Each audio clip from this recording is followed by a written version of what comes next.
Dobroveče. Dobrodošli na webinar Terapija redukcije supstrata, što moramo znati, koji je za vas pripremila International Gaucher Alliance. Ovaj webinar je na hrvatskom jeziku sa prevodom na engleski. Na ekranu u donjem delu imate mali globus za prelazak na englesku verziju webinara. Ovaj webinar se snima i bit će kasnije dostupan na International Gaucher Alliance YouTube kanalu. Ja sam Biljana Jovanović, predsednica IGE i danas imam čast da ugostim dr. Nadiru Duraković, koja će nam održati predavanje o oralnoj terapiji za Gaucherovu bolest. Nakon predavanja, dr. Nadira će odgovoriti na vaša pitanja. Molim vas da koristite odeljak Q&A u donjem delu ekrana kako biste postavili pitanja i ovaj deo sa pitanjima će voditi naša draga Jasenka Wagner iz Hrvatskog Gaucher udruženja.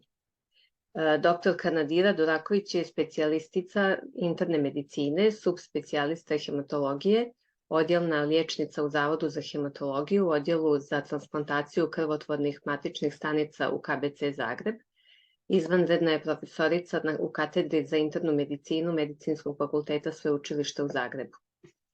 Diplomirala je 2000. godine na Medicinskom fakultetu i nakon dovršenog pripravničkog staža do 2004. radila kao istraživač posledoktorant na sveučilištu Johns Hopkins u Baltimoru, gde je radila na translacijskim projektima iz područja transplantacijske imunologije. Nakon povratka nastavila raditi u Zavodu za hematologiju. Doktorirala je 2008. iz područja imunologije i imunohematologije, osvojivši dekanovu nagradu za najbolji doktorat u katedri temeljnih znanosti na Medicinskom fakultetu Sveučilišta u Zagrebu. Tokom godina bila je ili je i dalje voditeljica i saradnica na više projekata. Objavila je više od 35 članaka u recenziranim časopisima, dobitnica je godišnje nagrade zaklade Krohem za izvrsnost i znanstvena i stručna postignuća u području hematologije. Članica je Povjerenstva za sigurnost primjene lekova Agencije za lekove i medicinske proizvode HALMED, kao i više nacionalnih međunarodnih stručnih društava. Predaje i mentor je studentima diplomskog te poslediplomskog studija na Medicinskom fakultetu Sveučilišta u Zagrebu. Medicinska edukacija je posebno zanimljiva te je uključena u nekoliko projekata koji se bave istom na manje konvencionalne načine. Doktorka Nadira, izvolite. Hvala lijepo na uvodu i hvala na pozivu prije svega. Dosta mi je velika čast biti ovdje danas sa vama. Kao što je već rečeno, mi ćemo u stvari, ja ću u prvih može malo manje od pola sata u prezentaciji reći neke osnovne stvari o terapiji redukcije supstrata, onome što danas znamo, a kasnije ćete vi imati priliku pitati ono što vas najviše zanima. Ja ću se svakako potruditi da odgovorim na vaša pitanja. Kao što sam rekla, nakon kraćeg uvoda ja ću vrlo kratko preći terapijske opcije u Gaucherovoj bolesti. Najviše ćemo se baviti terapijom redukcije supstrata i njezinim djelovanjem u smislu koliko je ona učinkovita, ko su sve kandidati za liječenje liglustatom, kakve su nuspojave liječenja i kasnije ćete na kraju vi imati prilike postaviti pitanja. Mislim da ovoj publici ne moramo objašnjavati koliko je u stvari dostupnost terapije Gaucherove bolesti promijenila sudbinu oboljelih. Prije nego što smo imali dostupnu terapiju, pacijenti su najčešće umirali puno prije očekivanog trajanja života i to radi krvarenja, zatajivanja jetre, infekcija, koštanih bolesti, plućnih komplikacija i maligne bolesti, a većina tih uzroka je bila jače izraženo ukoliko bi radi veličine slezene ista bila uklonjena. Uklanjanje slezene bi popravilo nalaze, ali bi u stvari pogoršalo druge manifestacije bolesti. Koliko se sjećaju ovi koji su stariji među vama, 1991. bila je velika vijest da je odobrena prva terapija za Gaucherovu bolest.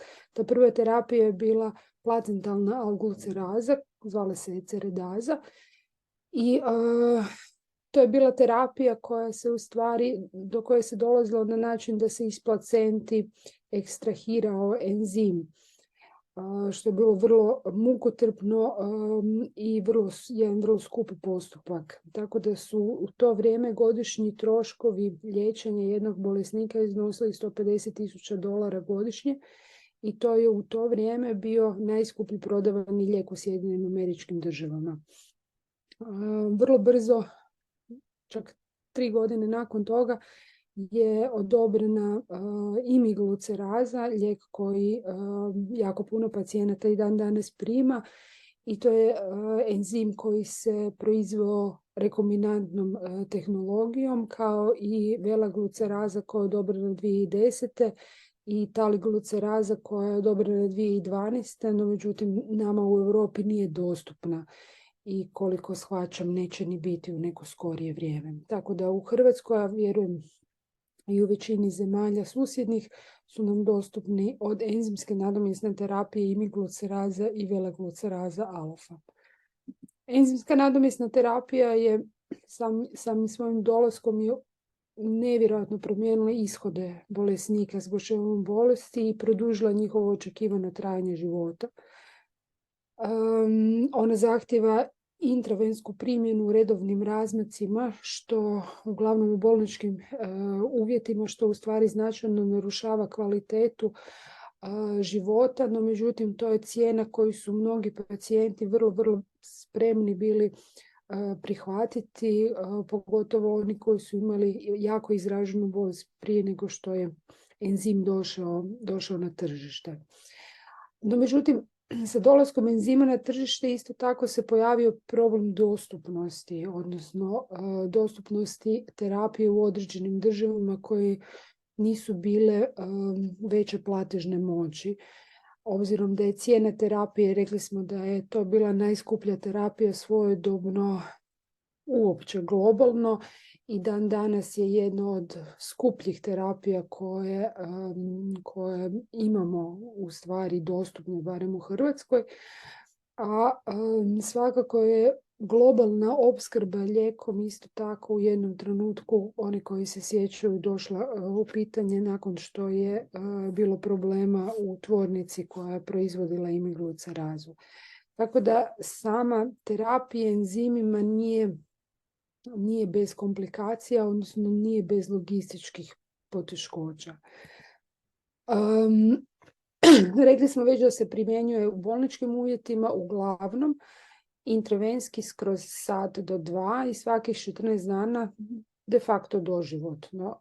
No međutim, ono što isto tako za enzimsku nadomjesnu terapiju znamo sa sigurnost nakon svih ovih godina korištenja je da je uz redovitu primjenu adekvatne doze ona značajno poboljšava hematološke parametre, smanjuje veličinu jetre i slezene, poboljšava kvalitetu života. Ono što isto znamo je da je sasvim sigurna i imigluceraza i velagluceraza su sasvim sigurne za primjenu u trudnoći. Tako da je to jedna od važnih informacija za žene koje su oboljele od Gaucherove bolesti. No međutim, u zadnje vrijeme, i mi ćemo večeras pričati više o tome, se govori više o terapiji redukcije supstrata i mogućnosti liječenja Gaucherove bolesti upravo sa ovim vidom liječenja. Ja sam u stvari htjela vrlo kratko preći preko toga kako u stvari djeluje terapija redukcije supstrata. Naime, u normalnom stanju u ljudi koji nisu oboljeli od Gaucherove bolesti postoji određena ravnoteža između sinteze i degradacije, odnosno između stvaranja i razaranja glukozilceramida. U pacijenata oboljelih od Gaucherove bolesti degradacija je zbog manjka enzima smanjena i onda se u stvari nakuplja glukozilceramid koji se onda enzimskom nadomjesnom terapijom jednostavno nadoknadite enzim kojega nema i dovedete opet sintezu i degradaciju u ravnotežu, tako da nema nakupljanja. Terapija redukcije supstrata djeluje na način da u stvari dovodi isto tako sintezu i degradaciju u ravnotežu, ali na način da onemogućuje sintezu glukozilceramida. Na taj način je sinteza i degradacija u ravnoteži, ali to podrazumijeva da u pacijenta postoji neka ostatna aktivnost enzima.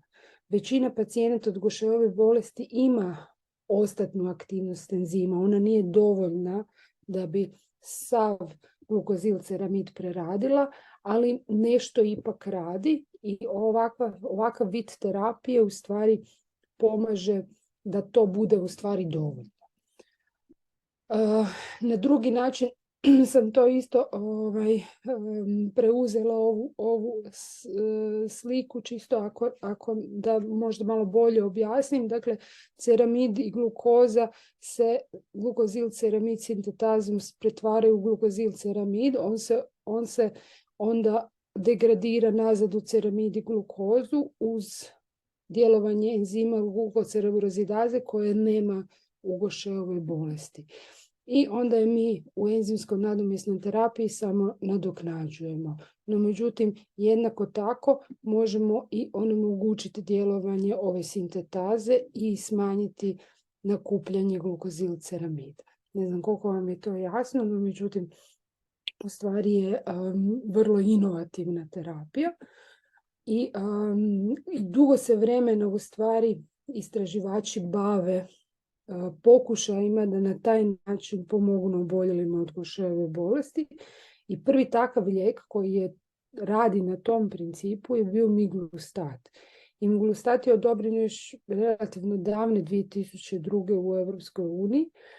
I jedna važna karakteristika tog lijeka je da je on u stvari peroralna terapija, odnosno dolazi u tabletama. No međutim, iako su u miglustat polagane dosta velike nade i studija koja je služila da bi pokazala kako je on u stvari učinkovit, je bila studija u kojoj su pacijenti koji su prethodno bili na enzimskom nadomjesnom liječenju, bili su stabilni, prevedeni na terapiju miglustatom. I mjerilo se volumen jetre kao mjera odgovora da li su oni uz terapiju miglustatom i dalje zadržali odgovor, odnosno da se nisu pogoršavali.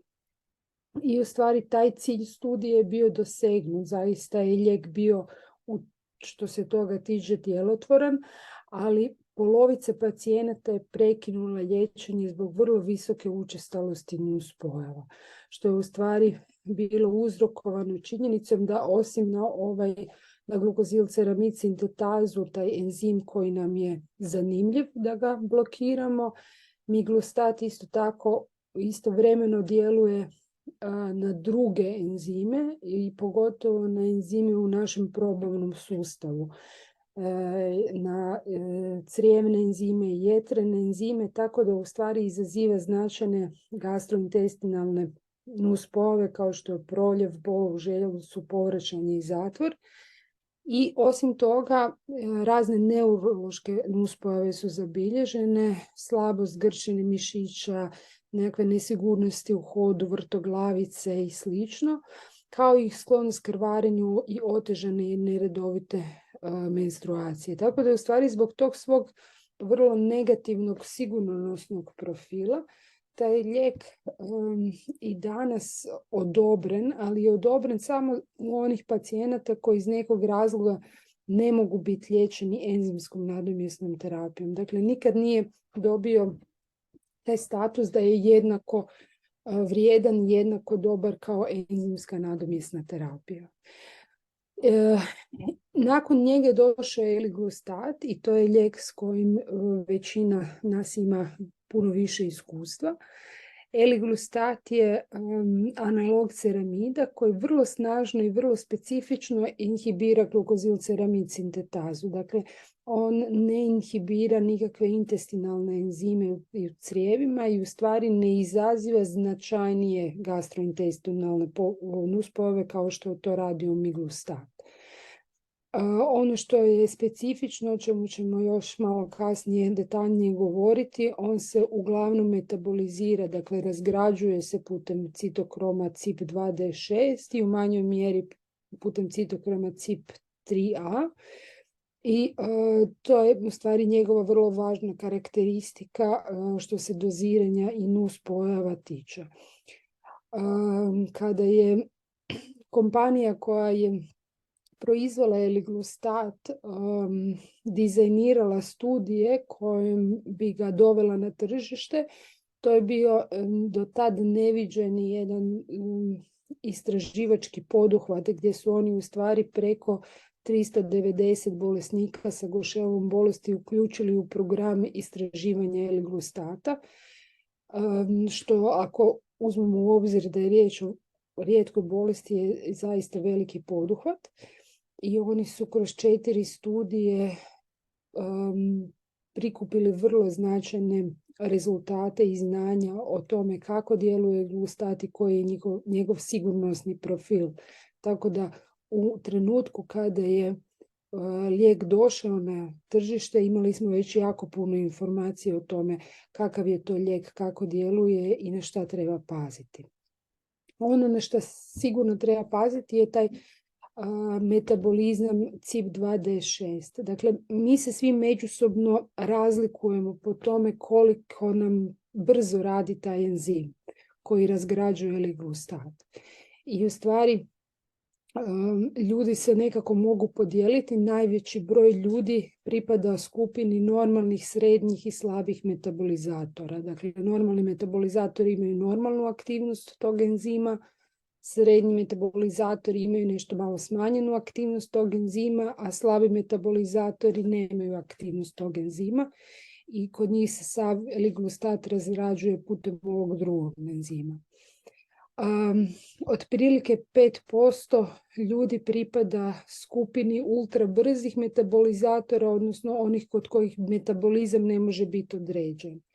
I to su ljudi koji u stvari ne možete liječiti eliglustatom. Oni ne mogu biti liječeni eliglustatom zato što ultrabrzi metabolizatori ne mogu postići terapijske koncentracije lijeka. Dakle, koliko god lijeka oni uzmu, on se vrlo, vrlo brzo razgrađuje.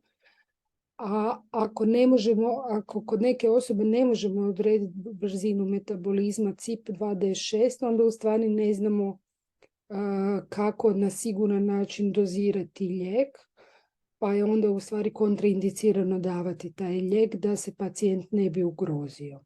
Ali kažem, to je u stvari vrlo mali broj pacijenata pripadaju u tu skupinu.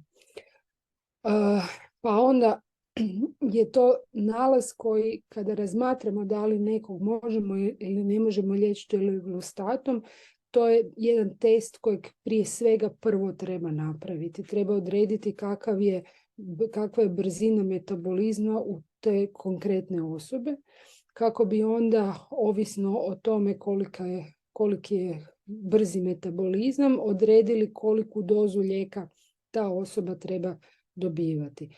Dakle, u ultrabrznog metabolizma nećemo propisivati eliglustat, za normalni intermedijarni ti bolesnici će piti 2 puta dnevno 1 tabletu, a slabi metabolizatorima je dovoljno da uzimaju jednom dnevno 1 tabletu. To nije sve. To nije sve, zato što puno lijekova na tržištu se razgrađuje ili utječe na metabolizam tog enzima. I u stvari, ovisno o tome, se doza lijeka mora prilagoditi. To nije problem što se tiče kronične terapije. Dakle, u onom trenutku kad vi i vaš liječnik odlučite da će vas početi liječiti eliglustatom i odredi se koju brzinu CYP2D6 vi imate, Analizira se lista lijekova koju vi kronično uzimate zbog vaših drugih bolesti ako uzimate nešto. I onda se ovisno o tome interakciji tih lijekova i eliglustata odredi vaša doza eliglustata. I to u stvari ne bi trebao biti nikakav problem, ali to je nešto što morate odraditi prije početka uzimanja eliglustata. Svaki put kad neki drugi doktor koji vas kontrolira zbog drugih bolesti uvodi neku novu terapiju, u tom trenutku jednako tako se treba procijeniti da li ta nova terapija interferira sa vašim uzimanjem eliglustata. Ja obično imam dogovoreno sa svojim bolesnicima da mi se jave ukoliko im neki drugi doktor uvodi neke druge lijekove.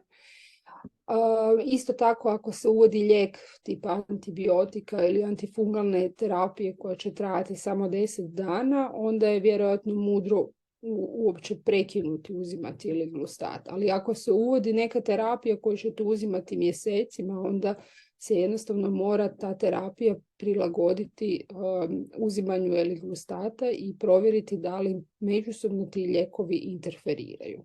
Kao što vidite, postoje isto kombinacije kod kojih je uzimanje eliglustata kontraindicirano, jer neki lijekovi do te mjere utječu na metabolizam eliglustata da bi on mogao biti nerazgrađen i da bi se njegova koncentracija mogla popesti do onih vrlo toksičnih razina kada bi on mogao imati neke neželjene nuspojave, a to sasvim sigurno želimo svi skupa izbjeći i možemo izbjeći samo ako provjerimo što i kako se radi. Kako znate da li vam drugi lijekovi koji uzimate utječu na cipove? U stvari postoji dosta resursa na internetu. Ukoliko se služite engleskim jezikom, ovo je jedan od boljih gdje su u stvari popisani izrijekom svi lijekovi koji mogu utjecati. I onda ako kliknete na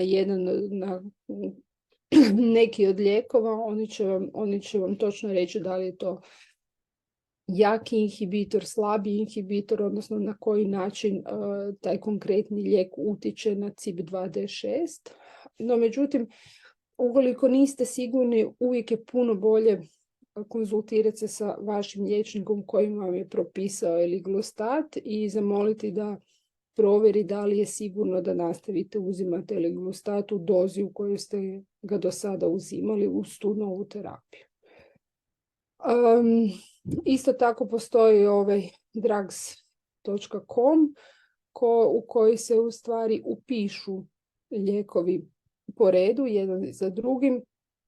Pritisne se jedan gumb koji kaže interakcije i onda se u stvari pokaže, ako se pokaže ovaj crvena kućica major interakcije, to znači da je ta kombinacija problematična. I onda u svakom slučaju sigurno morate porazgovarati sa svojim liječnikom oko te kombinacije lijekova. Dakle, ako vas nisam sad jako uplašila sa ovim svime, ono što sasvim sigurno za eliglustat možemo reći da je učinkovita terapija za Gaucherovu bolest.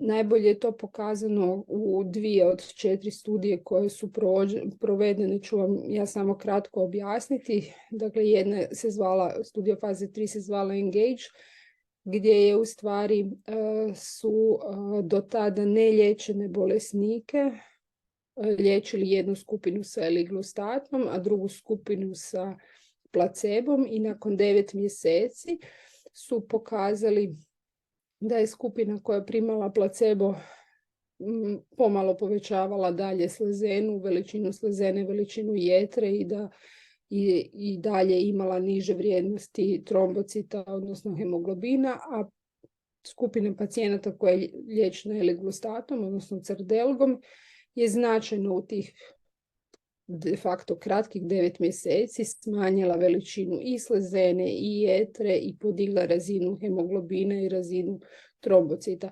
I to je vrlo jasno govori u prilog činjenici da je crdelga, odnosno eliglustat, vrlo učinkovit lijek.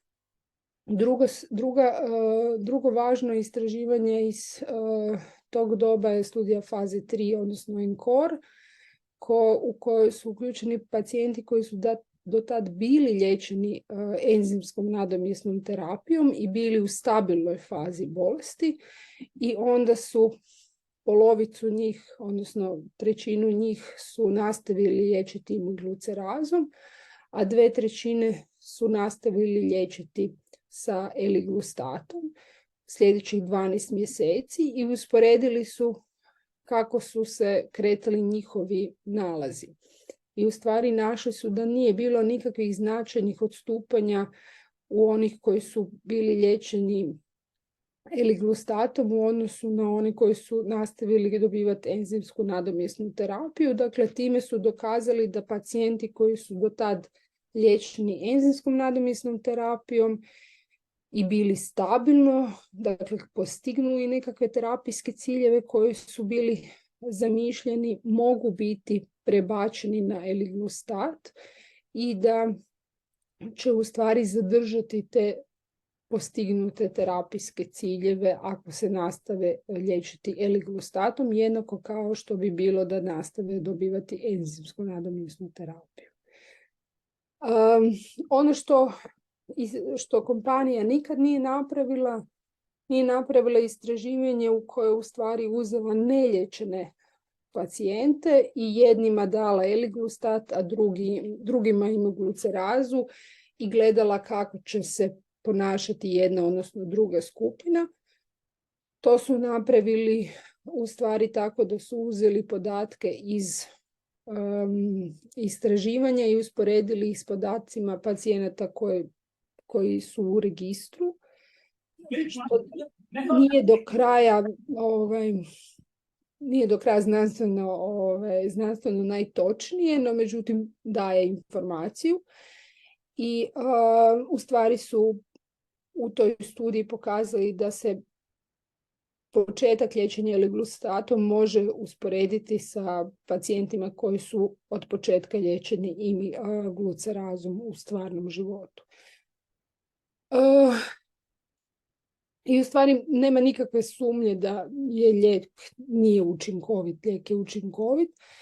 Kažem, postoje samo onaj dio pacijenata koji ga ne može dobivati zato što ima ultrabrzi metabolizam CIP-a i dio pacijenata koji ga ne može dobivati ako nemaju nikakvu ostatnu aktivnost enzima, jer onda sinteze i degradacije ne mogu biti dovedeni u ravnotežu.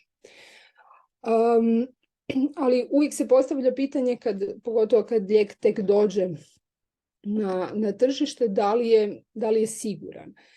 I ono što sasvim sigurno znamo je da nije siguran za primjenu u trudnoći.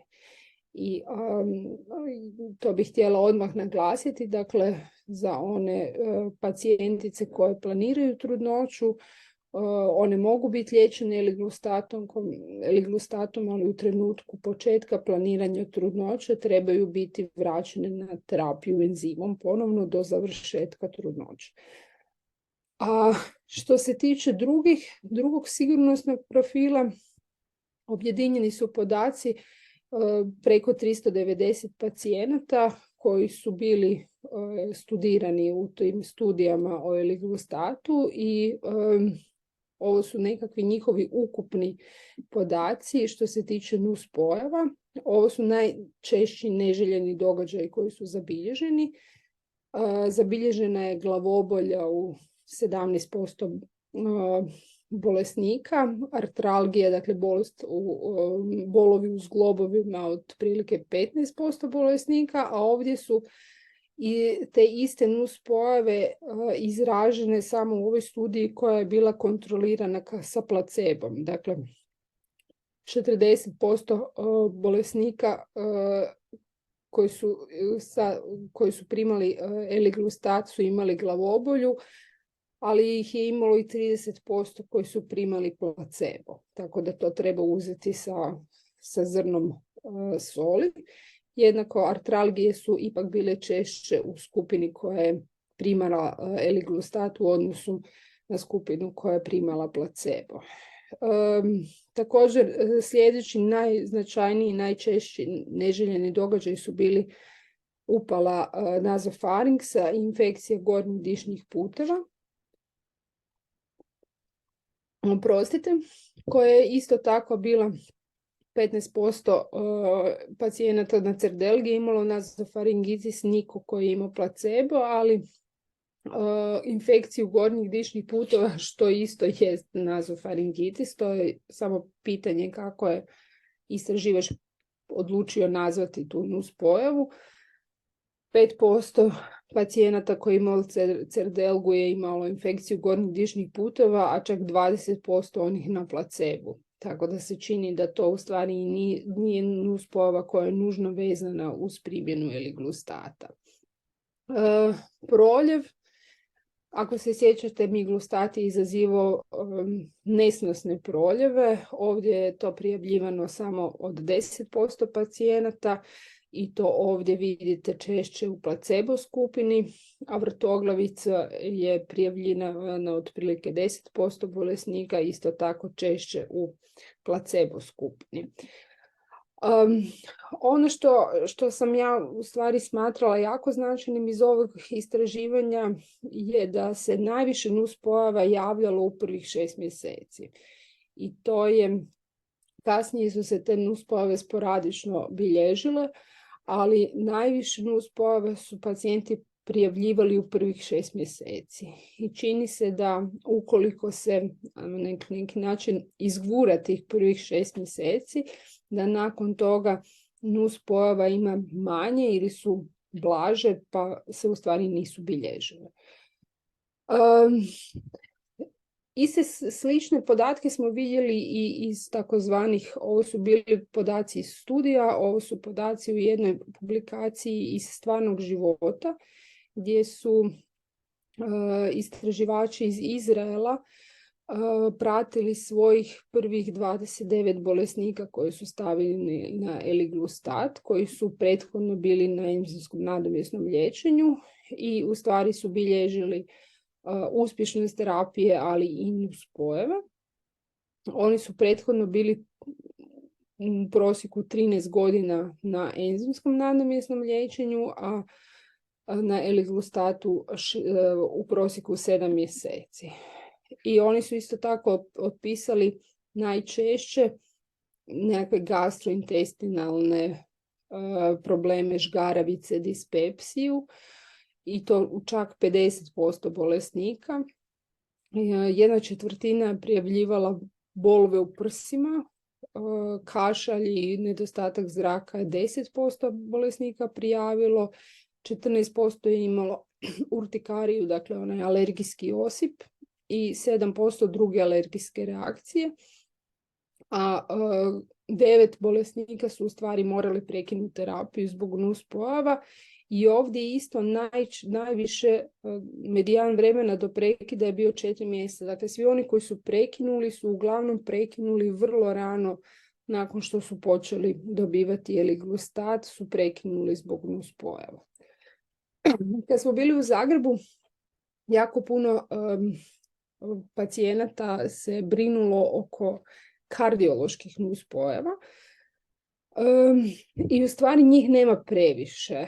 Ovo su pobrojane kardiološke nuspojave na terapiju eliglustatom iz jednog isto istraživanja gdje su palpitacije, dakle ona treperenja, nekakva srca zabilježena u samo 7% bolesnika, a značajnije kardiološke nuspojave kao što su poremećaj ritma ventrikula, poremećaj provođenja kao atrioventrikularni blok, infarkt i baradikardija, to je sve bilo zabilježeno u manje od 1 do 1% slučajeva.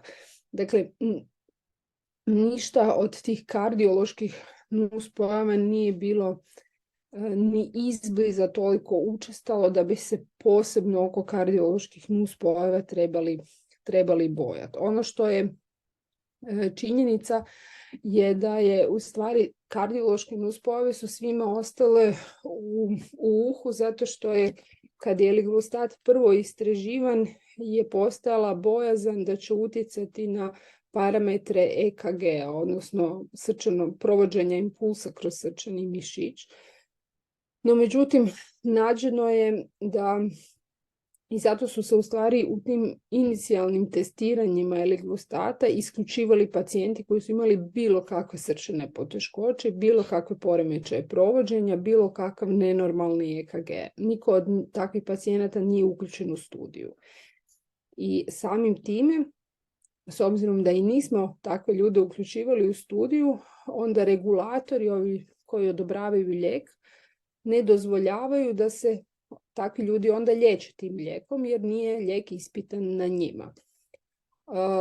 Tako da u stvari i preporuka je da se eliglustat izbjegava kod bilo koga koji ima već prethodno bilo kakvu srčanu bolest ili poremećaj ritma ili zatajivanje srca, akutni infarkt koji je tek preboljen i slično. Dakle, to je populacija pacijenata kod kojih u stvari ni nećemo se odlučiti na terapiju eliglustatu.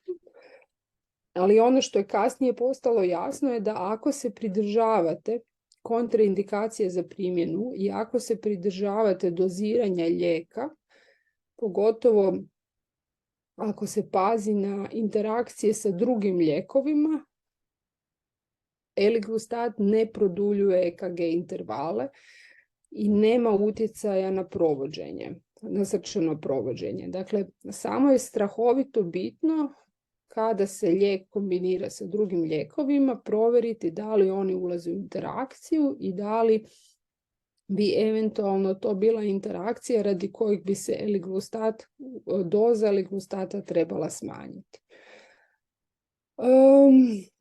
Na kraju sam samo htjela spomenuti da postoji i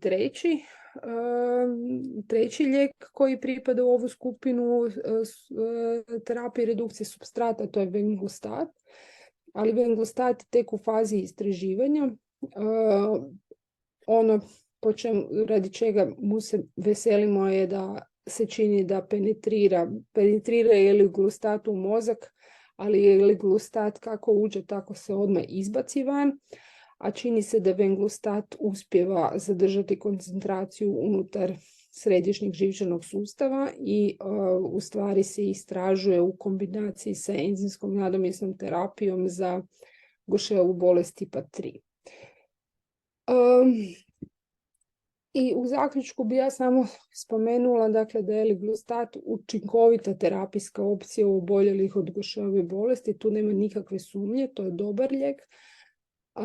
Ali da sasvim sigurno otprilike 5% bolesnika nisu dobri kandidati zbog ultrabrzog metabolizma cipa i dio pacijenata isto tako može započeti terapiju eliglustatom, no ukoliko nema dovoljnu aktivnost, ostatnu aktivnost enzima, neće moći dugo vremena biti na eliglustatu prije nego što mu se nalazi pogoršaju. Zato je jako bitno vrlo pomno pratiti pacijente nakon što ih se prebaci na eliglustat. Svakako, mislim da sam to dovoljno naglasila, treba paziti na interakcije s drugim lijekovima i aktivnosti i prilagođavati dozu. I to jednako tako, isto tako se odnosi i na preparate koji se uzimaju bez recepta.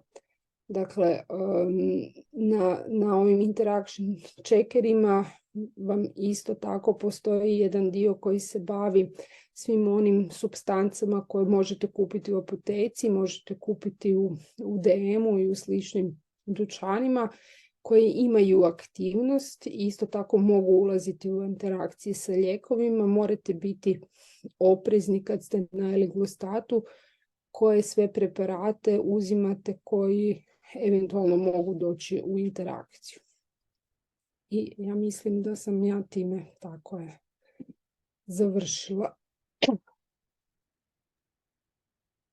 Hvala, doktorka, divno. Evo, ja bih sad prepustila reč Jasenki, vidim da već imamo nekih pitanja. Voli Jasenka. Dobro večer svima. Da, imamo nekoliko pitanja. Evo, možemo krenuti sa prvim pitanjem. Vezano je uz bolest kostiju, koja je isto kod nas dosta zastupljena.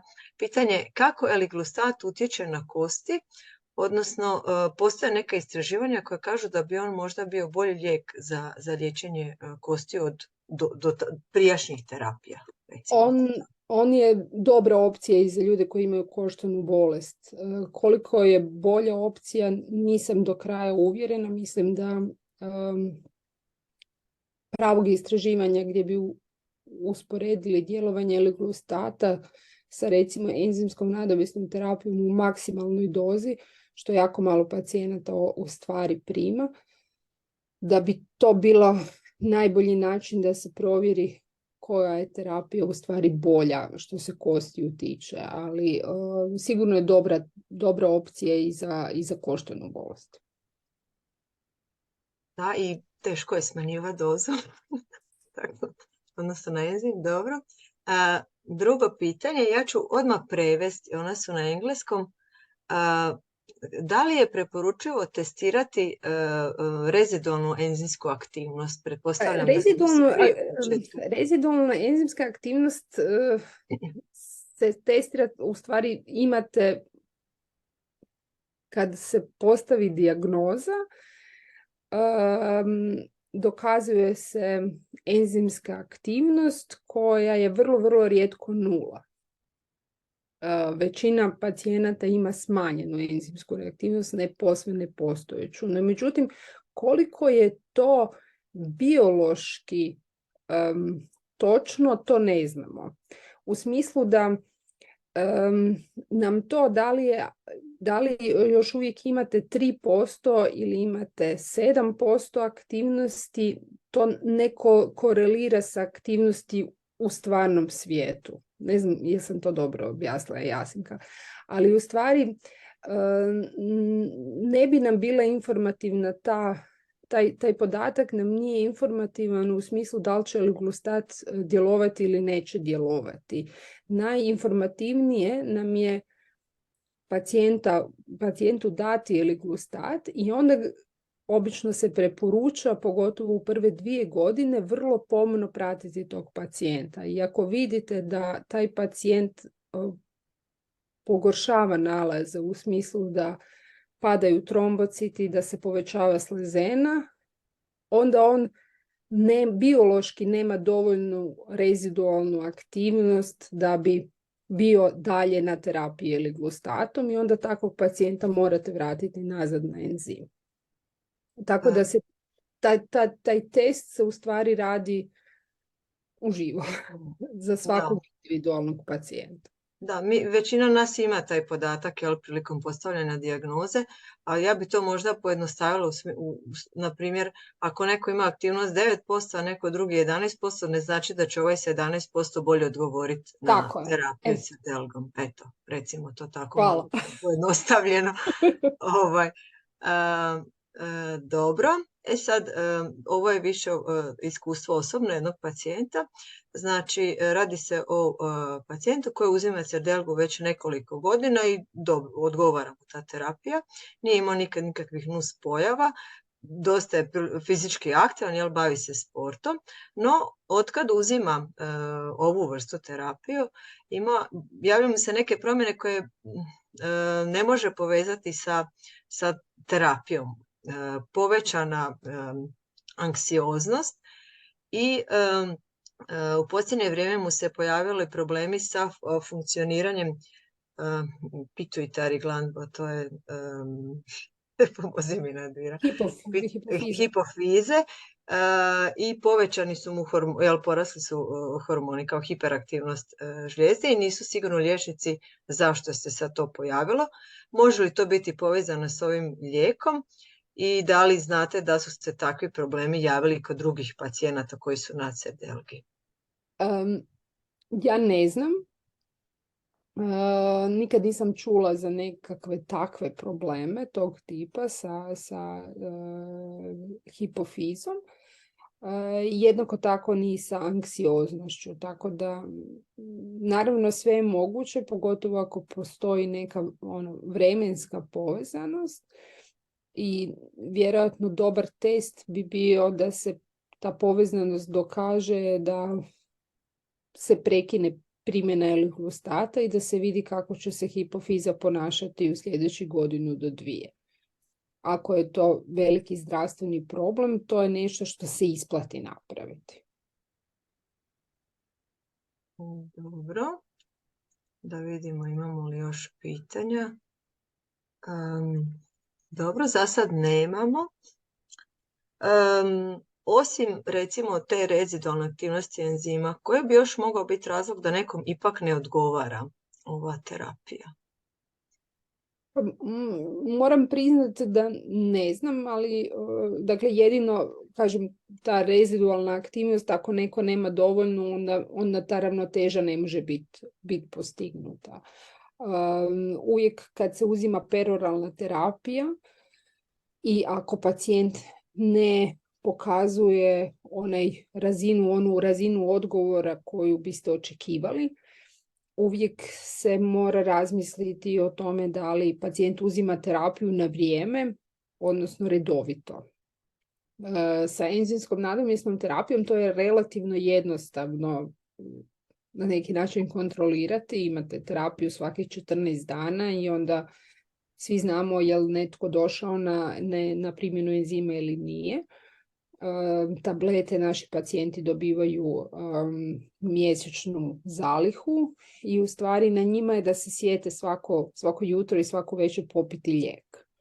Jako je važno da to bude zaista na vrijeme i zaista svako jutro i svaku večer. Odnosno svaka doza koja se preskoči se ne smije nadoknađivati, već se jednostavno pije sljedeća. Upravo da ne bi došlo do akumulacije, ali postoje neka istraživanja gdje ljudi u stvari su istraživali koliko se pacijenti pridržavaju peroralne terapije i ispalo je da pacijenti preskaču otprilike 30% ukupno peroralne terapije. Što je puno i što bi u ovom slučaju bilo jako puno.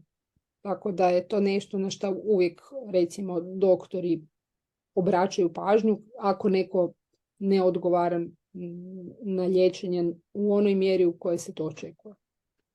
Dobro, zahvaljujem. Znači, jako je važno da se baš pije u pravilnim razmacima, pretpostavljam svaki 12 sati ili tako nekako, jel? Otprilike svaki 12 sati, sad to ne mora biti baš kao antibiotik, ali korisno je povezati uzimanje terapije koju uzimate dugoročno sa nečim što radite u određeno vrijeme dana. Recimo, ujutro je to jednostavno kad se čovjek digne u kupaonici i pere zube, da mu tamo stoji L-glustat, opereš zube, uzmeš L-glustat. Isto tako to možeš raditi na večer, opereš zube, uzmeš L-glustat. Dakle, povezati uzimanje tablete sa nečim što i onako radite svaki dan i što će vam biti na neki način prompt, odnosno što će vam biti onako trigger da uzmete tabletu, da je ne zaboravite. Ja sam imala pacijenta koji je studijskog, koji je imao tablete svugdje, u autu,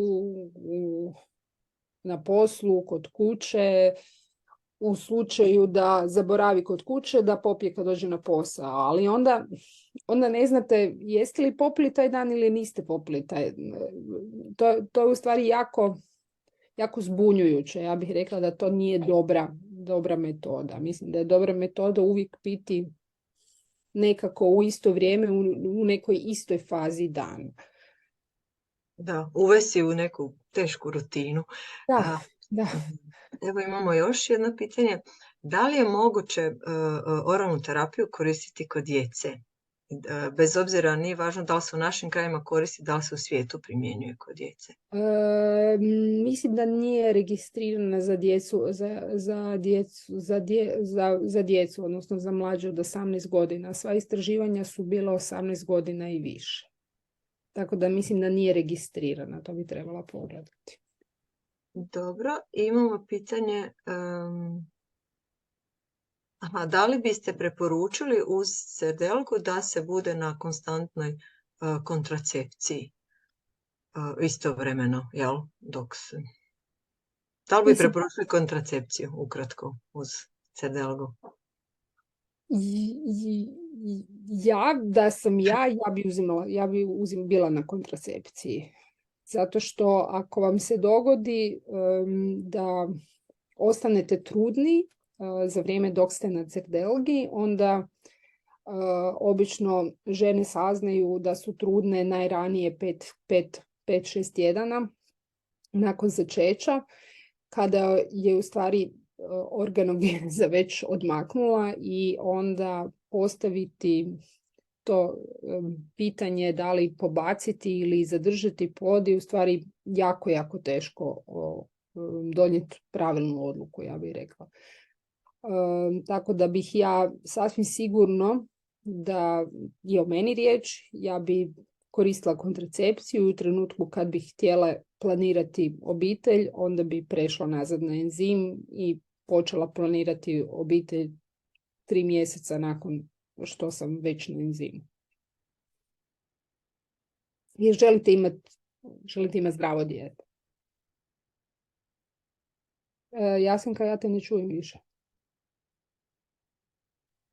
Ispričavam se da malo kašljem pa sam se isključila. Onda imamo pitanje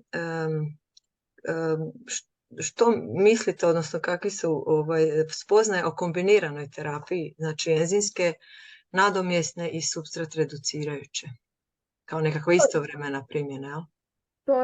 To je moguće i to je vjerojatno to je realni potez kod onih pacijenata koji moguće dobro ne odgovaraju na jedan vid terapije, no međutim ja do sad nisam imala takve potrebe, niti sam, moram priznati, čitala neka značajnije izvještaje o tome. Ali zamišljam da se može, mehanistički se može kombinirati jer djeluju na 2 različita načina. Dobro, evo imamo još jedan komentar da je, kaže, u tijeku je klinička studija Early Kids for Children. Super. Da. Samo ja mislim da je ograničenje na djecu od 12 godina, ako se ne... Obično se sve stavlja, dakle, ova naša hematološka terapija obično uključuje djecu 12 godina i stariju stavljaju sa odraslima, a onda mlađa djeca od 12 godina se istražuju posebno, jer se smatra kao da kad već imaš 12 godina, da je to gotovo kao da si odrastao. Ali evo sad upravo dok s vama pričam, pokušavam naći na SMPC-u deliglustata i u stvari se nigdje ne spominje da je registriran samo za odrasle. Tako da ću to malo istražiti. Ja sam doktor samo za odrasle, pa se do sad nisam morala baviti sa djecom. Da, a u stvari je djeci najteže, čini mi se, dolaziti na terapije. Ne vidim više pitanja, pa mi se čini da smo iscrpili ovu temu za večeras. Doduše, mi smo o ovoj temi jako puno pričali u Zagrebu na regionalnom sastanku i tamo je većina pacijenata je bila i puno smo tamo saznali iz prve ruke i od pacijenata. Tako da evo, Biljana, ja mislim da je to. Hvala još jednom, doktorka Nadira, divno je predavanje bilo i dosta nam je stvari pojasnilo. Jasenka, hvala i tebi puno za ovaj deo.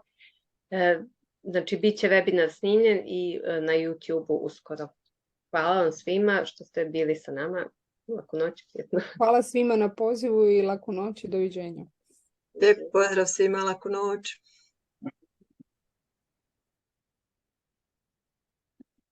Thank you, Darko. Thank you.